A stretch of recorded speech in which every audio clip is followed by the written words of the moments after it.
রাঙ্গুনি উপজেলার কোদালা ইউনিয়নত মাহে রমজানের স্বাগত জানায় এনে র্যালি ও সমাবেশ অনুষ্ঠিত।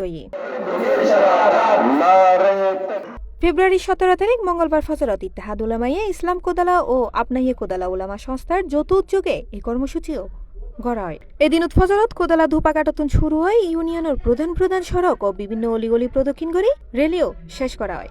এন্ডে রমজান ও পবিত্রতা রক্ষার্থে বিভিন্ন সচেতনতামূলক বার্তা প্রচার করা হয়।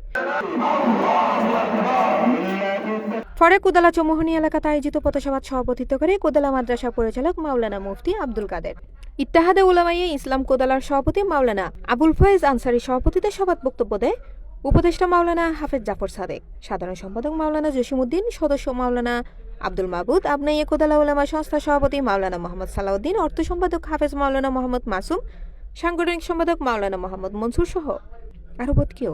কোনো অন্যায় কাজ করব না, নেকির কাজ বেশি করব, এটাই রমজানের মেসেজ, এটাই রমজানের আহ্বান। কিছু ছোট ছোট আমল আছে, এগুলো করা, বিশেষভাবে রমজানের পবিত্রতা রক্ষার জন্য অবৈধ কাজগুলো থেকে আমাদেরকে পরিহার করতে হবে। এন্ডে সর্বস্তরের আলেম উলামাবৃন্দ এবং তৌহিদি জনতা অংশগ্রহণ করে। হরিহিত দাতব্য সংগঠন আপনাইয়ে কোদালা উলামা সংস্থা দীর্ঘদিন ধরে মানবিক, সামাজিক ও ধর্মীয় সচেতনতামূলক হাজ গরিজার অক্ষয় পরে এই ধরনের নানা সাংগঠনিক গরিজার Ittehade Ulamaye Islam Kodala. C plus TV, Chittagong.